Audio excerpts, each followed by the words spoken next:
दोस्तों, महाराष्ट्र का इलेक्शन अब निर्णायक मोड़ पर पहुंच चुका है और पोलिंग करने के अंदर लगभग 48 घंटे का समय भी नहीं बचा है और लोग अपनी किसको वोट देनी है और किसको नहीं देनी, इस बात को तय कर चुके हैं। अब तो फाइनल रिपोर्ट लग रही है और मोहर लगने वाली है उस जीत पर जिसको वो चाहते हैं कि हमारा ये प्रत्याशी जीत जाए।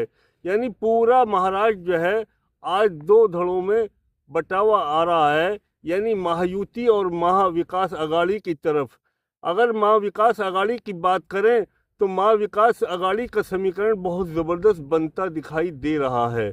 महाविकास अघाड़ी के पास में लगभग 12% मुस्लिम वोटों का खजाना है, तो उधर जो शेड्यूल कास्ट के लोग हैं 8%, उनका भी रुझान जो है वो महाविकास अघाड़ी की तरफ है और 12% एससी वोट महाराष्ट्र की ये भी महाविकास अघाड़ी की तरफ है और 33% मराठा वोट भी महाविकास अघाड़ी की तरफ जाती हुई दिखाई दे रही हैं।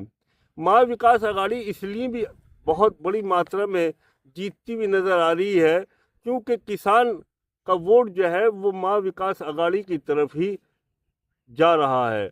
महाविकास अघाड़ी किसानों का वोट लेने में और मराठा वोट लेने में, एससी वोट लेने में, मुस्लिम वोटों को हासिल करने में कामयाब होती नज़र आ रही है। जहां हम बात करें शरद पवार 84 वर्षीय नेता की, जो चाणक्य नीति से उन्होंने लोकसभा के इलेक्शन में महायुति को बहुत ज़बरदस्त पराजय दी, आज वो विधानसभा के अंदर भी यही खेल खेल रहे हैं और किसी दर्जे उन्होंने देश के चाणक्य कहे जाने वाले अमित शाह को फील्ड से बाहर कर दिया है। बात अगर हम एकनाथ शिंदे की करें तो एकनाथ शिंदे अपने वजूद बचाने के लिए पूरा प्रयास कर रहे हैं। बात अगर हम करें अजित पवार की तो अजित पवार भी अपना वजूद बचाने के चक्कर में लगे हुए हैं। उनको ये डर है कि ऐसा ना हो कि हम ना इधर के रहें ना उधर के रहें।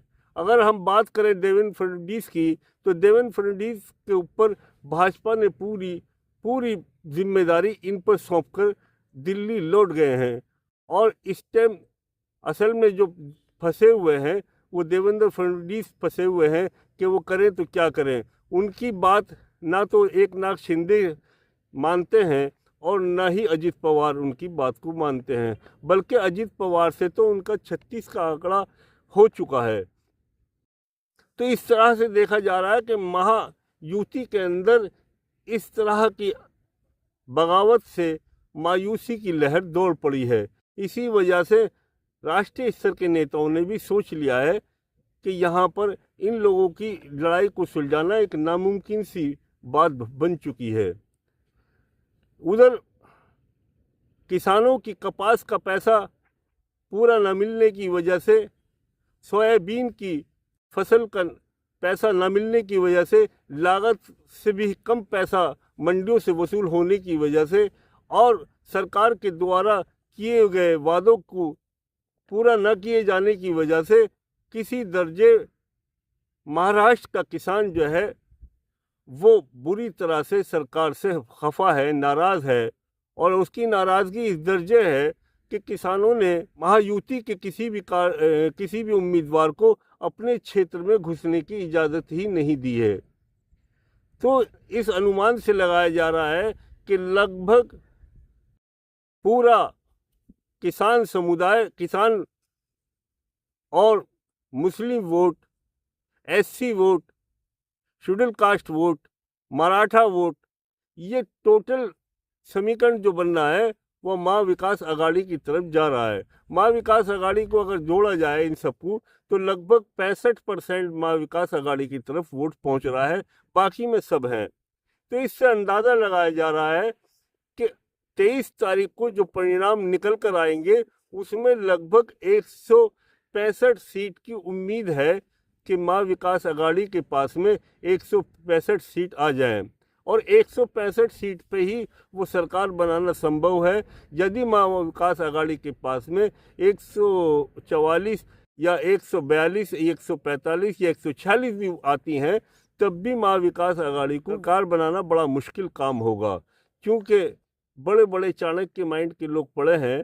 और इस इलेक्शन के अंदर एक बात ये भी देखी जा रही है जो इंडिपेंडेंट लड़ रहे हैं, जो आज़ाद उम्मीदवार मैदान में उतरे हुए हैं, वो भी बहुत बड़ी तादाद में निकल कर आएंगे। और ऐसा भी मुमकिन है, ऐसा भी हो सकता है कि वो आज़ाद उम्मीदवार जो निकल कर आए 20 से 25 की तादाद में, वो किंग मेकर का काम करें। अगर वो किंग मेकर की कंडीशन में आज़ाद उम्मीदवार आ जाते हैं तो उनकी लॉटरी लग जाएगी।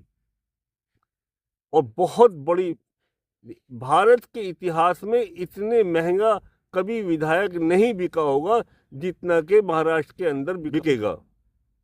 महाराष्ट्र तो वैसे भी धनवानों का सूबा है और धनवानों की नगरी है, लेकिन ये धनवानों की नगरी उस टाइम ज़्यादा उजागर होगी जिस टाइम में आज़ाद उम्मीदवार ऊपर वाला न करे किंग मेकर की हैसियत से निकलकर सामने आ जाए। अब पैसे वाली पार्टी इस टाइम कौन है? पैसे वाली पार्टी तो वही है जो रूलिंग पार्टी है, एकनाथ शिंदे की पार्टी है। तो ऐसी कंडीशन में कुछ भी हो सकता है कि महायुति की सरकार फिर दोबारा बन जाए, एकनाथ शिंदे फिर मुख्यमंत्री बन जाए। तो दोस्तों, ये वीडियो आपको मेरी अच्छी लगी हो तो इस वीडियो को आप लाइक करें, चैनल को सब्सक्राइब करें, बेल आइकन दबाएं, अपना ख्याल रखें, दोस्तों का ख्याल रखें और अपने पड़ोसियों का ख्याल रखें। हमेशा राष्ट्र हित के अंदर रहें। जय हिंद, जय भारत।